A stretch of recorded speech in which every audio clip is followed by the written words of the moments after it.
Hey We're live. everyone. We're live. Go for it. It's Connor here and TJ from Social Media Elite. We're going to be doing some videos, giving some tips for businesses how to utilize social media best for their business. So let's get started. First of all, why use social media for a business? Um, Don't worry, you're asking me.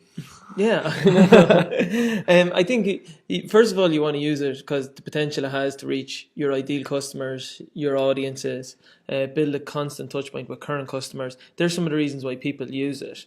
You need to ask yourself, what is it you actually want to get from social media? Why do Facebook? Yeah, I think people need to have realistic expectations as what they expect to get from Facebook, from LinkedIn, from any sort of social media. I think people sometimes need to realize what is it they should realistically expect to Yeah. get from Facebook. What do they need from social media? How can they use it? Yeah, I think instead of just thinking, I just have 10,000 likes and I want 15,000 likes, why am I actually doing this? Why do I want likes?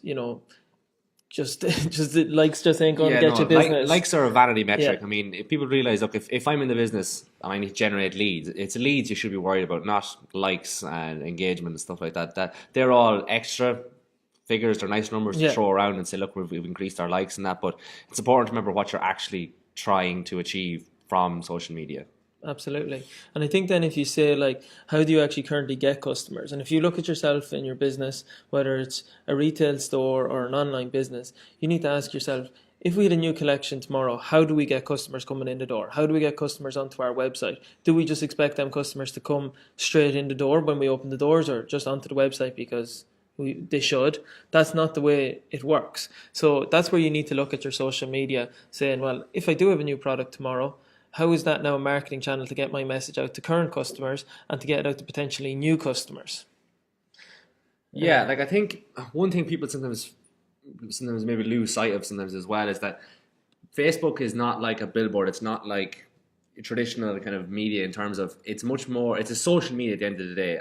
Any social media, they're social media.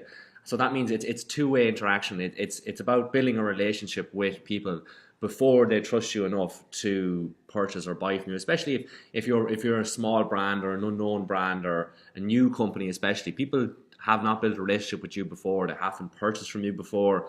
So using things like social media is a way where you can build that relationship pre-sale. So even Yeah, like simple things that are built in with Facebook in terms of reviews, like anyone can review on Facebook. You can show some of your previous work on Facebook.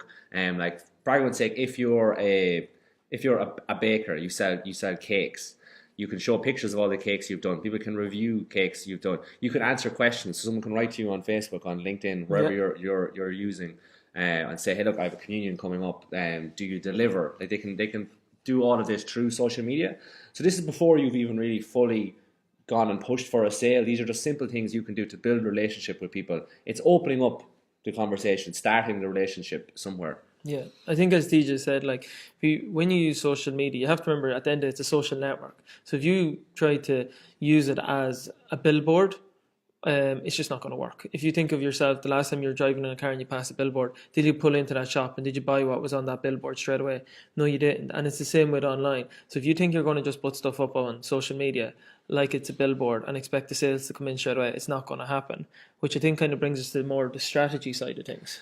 Yeah, so kind of going on from there then, if you have a clear idea of what it is you're trying to achieve from social media and you understand that it's not just it's not a one trick pony in terms of this. You're not just going to do one thing and all of a sudden you're going to generate sales in the door. It's about building a real relationship, the same way as you'd build a relationship offline. If you understand that, and then it's just about going and actually implementing a strategy. So part of that strategy can be looking at saying, all right, what sort of content am I putting out? Where am I putting it out? And how am I getting it out to the right people? Yes. So that kind of brings us into saying more in terms of organic content and paid content, especially on Facebook and LinkedIn now as well. LinkedIn obviously have paid ads as well. Google, they all have paid ads. Everybody's paid Yeah, ads. So definitely. I think like the organic basically is that putting a post up on your page and not paying for it. If you're doing an organic post, that's absolutely fine. But obviously your reach is going to be limited. It's going to be restricted by the likes of Facebook because they want you to pay for ads. But where organic can be best utilized is just constantly keeping in touch with your current customers because these are people who already follow you, most likely are aware of your brand, most likely are a customer previously. So that's a constant touch point for keeping that your brand in front of them. Whereas paid is actually more utilized for who is your ideal customer and what is it you want them to see about your business. So what content, what value do you want to put in front of them to potentially make them build trust with you and then eventually purchase from you? Yeah, so all the platforms like Facebook, now everyone's heard all about the data that Facebook has on everybody, but that data allows marketers and allows businesses to go and put their content and their business in front of people who haven't interacted or haven't seen their business before based on their interest and their likes.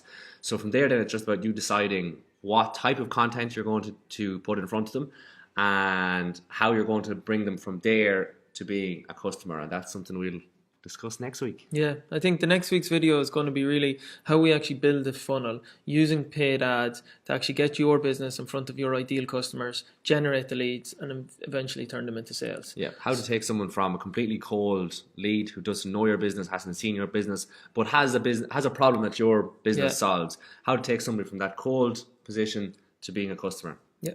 So watch out for the next video and stay tuned. Bye-bye.